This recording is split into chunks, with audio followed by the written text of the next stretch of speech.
that guy hit me, I'm gonna pull off the circuit, take off my nose cone and throw it at him to show my frustration. That is the mature thing to do. I'm then gonna tag team him with my dad after the race. Yes. Touching the... Oh, that was a big one!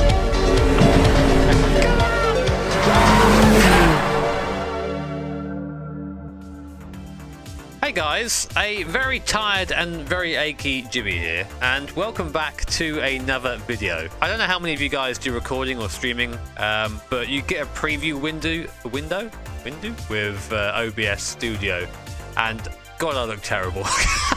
Now, the reason why I look like I haven't slept in like 5 days is because over the weekend I took part in the Buckmore 24-hour race, of which between us, my boy and Steve DT drove 13 hours of. So right now, my body, I don't know, it kind of works, sort of. So we're gonna just push through and drive until something breaks. I think that's usually my strategy with driving anything. Now, you might remember back in 2019, Sochi, of course, one of the most memorable Grand Prix of all time, that when Seb Vettel retired, he got out of his Ferrari and said, bring back those fucking V12's. Fortunately for us, the guys at Race Sim Studio were listening. And recently, just a couple of weeks ago, they dropped their new hotness, the Formula RSS 1990 V12, or a Ferrari F1 car from 1990. Basically. But we don't call it that, otherwise Ferrari will come and break our legs. But I'll probably get it wrong and end up breaking my arm instead, so... So anyway, the car, it is cool and good. And I'm going to tell you about it. So as you probably guessed, the main feature of this car is its V12 engine, B12 motor. It has double the amount of cylinders that we have today in F1, and pretty much double the displacement, with the difference being that there is no snail attached to the side of it, which means no muffled vacuum cleaner noises. And being a car from the 90s, it looks cooler, which I know is subjective, but let's be honest here, I am correct. And it isn't as much of a chungus as the modern cars, including driver. It weighs just a hair over 500 kilograms. Now, I was struggling to find someone to drive this car because, let's be honest, I drive too much with the Nordschleife, and I thought it'd be a cool idea to do a race at Imola, but not the Imola you know, Imola from 1988, which will give us plenty of opportunities to hear the V12 do the big ree, which is exactly why you drive this car. Okay then, so here we are on the grid at Imola. Absolutely euphoric crowd there on the pit wall. We'll wait for those lights, and it's time for some V12 goodness. And as predictably, as always, a terrible start, but we're way okay. For 8 laps then of old school Imola, straight away you realise the change. Chamberello, a very fast left-hander, of course. Up into 7th gear now. Nearly 200 mile an hour in the draft. Oh god, this is scary. They come up so quick, man. Down towards the hairpin for the first time. Check on the outside, no one there. Try and straight line the exit because we have a ton of power. Driving those rear wheels behind us. Coming up now to this fast left-hander. I think it's Piratella, if memory serves. It usually doesn't. Round the outside. Oh no, nearly died. And now down to chicane at the bottom of the hill here. This is an absolute bastard, this is. Look how high these curbs are. You can absolutely launch your car off the side if you're not careful. Softly up the hill now again, straight line, really bumpy this version of the circuit. It's not the best version of old Imola, but it's a version. Oh, jeez, hello, oh, hello, friend. Now what happened there was a very advanced overtaking technique that you don't get to see with other YouTubers. It's called getting scared and missing your braking zone. There's a car on my inside, I would give the place back, but no, my rules. Oh man, the sound of this thing. If I can shut up for a second coming out of this chicane, I'll let you hear it for a bit. For this last section now. One more clumsy chicane with curbs the size of me. And onto the straight once more for another lap. Let's hear the engine, shall we?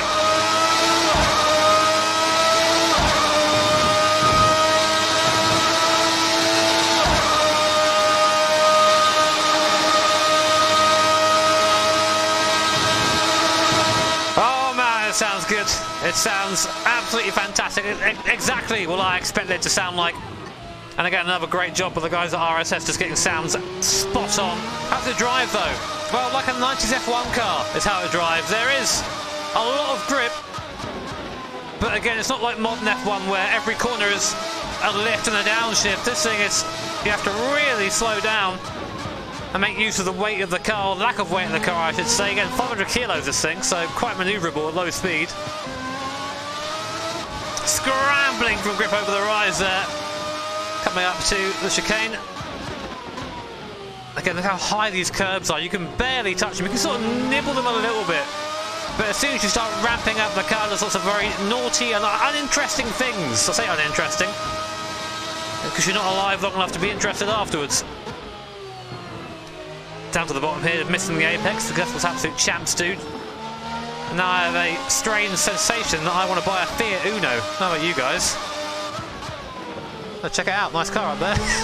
I love VR, man. It's nice and soft out of here. I must say though, in the lower gears, this is much more drivable than I thought it would be. There is an aggression to it, as you can imagine. But if you're kind to it, it's fairly nice to drive. And of course, bear in mind that the Achilles heel of this car back in the day was a V12 behind us. Just sort of wasn't very reliable. That mix of this gearbox as well. It's 1990, and we're using a semi-automatic gearbox, so we have paddles. This is one of the first of its kind. Most people still have the manual shifter down to the right-hand side. This thing, not at all. But it broke a lot, as you can imagine. But definitely paved the way for later designs and generations. Do I want to try and send it down here? No, not really, but stabs of fame there from the back of the car in front. So we are the V12 Ferrari field. It's going to be so easy on that little bump there. It's really not hard at all to go over the bump, have the car get out of shape and just get fired into the barrier on the inside of the circuit. Which is, as you'll probably know, not PogChamp, but I just love every opportunity I get to drive a car that's in VR, because you feel like you're in the seat. I've had this conversation with you guys a million times before, but it just doesn't get old. I can see my feet. The rare Sim Racer double foot cam. What more do you want? Well, I looked down there and just didn't really pay attention to the car in front. They're a little bit slow around that last section of the AI. And you can run into the back of them, and when you do, they get launched, which is not good. Right now, I'm running a slightly lower aero than this car comes with, so I should be able to hopefully do something here. In the slipstream, speed up to 318k, 320k, dropping now, they're outside the slipstream. And big brake. Put it to the inside, soft on the inside, so easy to understeer there. Hitting the bumps there as you come out the corner, but we make the place. Fiat Uno, baby! Oh, bit fast into there, don't touch him. Oh yeah, no traction control, no ABS, of course. That's a given, there should be anyway in this car. So super easy to make a mistake there as well. Come on, go, go, go. Looks exactly like a Minardi, that car in front, which I'm not upset with at all. AI goes defensive, I say no, gonna send it. AI is still there, gonna cut back across, he goes wide. Oh god! Okay, we're still alive. Nice. The mind games. Man 1, artificial intelligence 0. Oh no. Track 1, man 1. Let's see if we can catch these guys in front. A bit more speed for here than AI can take. Definitely use the downforce. The car sounds so good on the rev limiter. I know there'll be the comment, usual comment of shut up so I can hear engine. I'm incapable of googling this car so I can listen to it without man talking over it. Oh, that could have been a massive crash. It's mad to think that these guys, you know, in real life, it's 180, 190 mile an hour through that left-hander. Lap after lap after lap. It's just insane. We're on the outside here. We're not going to make this work properly unless we straight line it. First get through there is always sketch. Okay, we've got a bit lower downforce so we can hopefully pull across. Sweep back over the line. Going front slow too. Almost run into the back of him. Send it. Okay, don't send it. I thought about it. Oh no. Oh god. That curve there is just a ramp. It really is. I just love cars like this, man. It just feels like such a raw experience to drive. I know I'm going to come across as one of those guys who is like, ah ha ha, old good, new bad. But you just get, it's just a different level of driving in something like this. It's very much more controlling something that is on the edge of trying, you know, it's trying to kill you every lap. And you're always riding the edge of that in order to go quickly. The AI, of course, as you can see, really not riding any edges at all. They're just sort of trundling along at their own pace. But when you're on your own around here, it's very much risk versus reward. The car is the risk. And I feel that when I drive the modern F1 cars and sims, it's nowhere near the same. Around the outside here, I can feel the rear end start to get a little bit loose there. It's not quite 100% planted. Gotta be careful on the brakes. It's so easy to lock there. You see, I'm not giving it the full kick. Using the curve there as part of the circuit, and we'll take that place. He's still there. He's still there on your left. Whew. Mercy! I am feeling the vapors.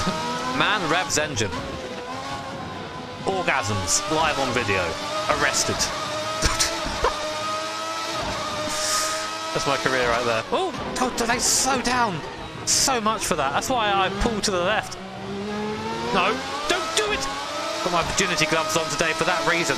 Guys like him, AI definitely a little bit slow around here. Like every corner I gain a significant amount of time.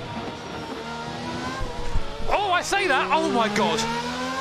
I have no idea how I came back from that. That's usually just insta-death. I've been extraordinarily lucky in this race so far. Give me that draft, you sexy boy. 7th gear. Give me all you got, boys. Come on, Ferrari, don't blow up now. Gonna go left. We're gonna cut back across, or are we? Hammer those brakes. Please stop, please stop. It does stop. Absolutely intentional. I love the bump out that corner. I mean, this version of Imola is probably one of the most inaccurate in terms of elevation, but it doesn't matter, it's just fun. Guy's slow on the inside, just carry the speed around the outside. Oh, he's not that slow, is he?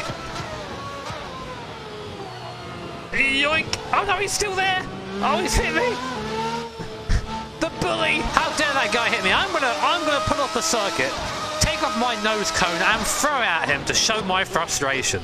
That is the mature thing to do. I'm then gonna tag team him with my dad after the race. Behind the incredibly rare chrome, not Ferrari V12. What am I trying to get a lap on my own here? If I can get past these couple of cars, things are a bit slow here, so I'm going to just try and do the LMP1 strat of holding back a little bit. No, it didn't work. They're so slow through there. They don't give you that corner though. You little bastard. Right, okay, run. We do not have a draft. They do. Run away. Last lap. Oh God, the noise of this thing, man. Actual music. We're P5. See if we get podium. 2 more places to do that. Turn in whenever you want, Jimmy, mate. Just don't worry about the apex. It's optional. Just is. Oh God, they're so slow through the bottom here. Can't make the most of it, Jimmy. Make the most of it. Well, that is a podium there. The white car is a podium. Yellow car's 4th. Gonna have to send it. Yoink. Can't come back from that. Oh, can he? No! AI, you were done! No! God damn it! Me and the AI are not friends. What I didn't count on, though, was my infinite IQ level strat. Oh, God! It didn't work! Oh, no! It's got even worse. No, stop it! No, P20 unlocked! Okay, reverse! Where's reverse? Give me reverse! Come on across the line! I think this is the first time ever I'm going to finish a race by crossing the line backwards. There you go, P20. Damn AI! Ruining my fun. But that was the RSS V12. It is a ton of fun, like all their mods are, and I'd say if you don't mind paying for mods, then these are the best you can get in Assetto Corsa. No question. But I hope you guys enjoyed the video. If you did, hit the like button, comment, subscribe, do all that stuff, because that's what being a YouTuber is. And as always, I've got to say a massive thank you to my Patreons and to my sponsors for supporting my channel. Take care, have an awesome day, and I'll see you all next time.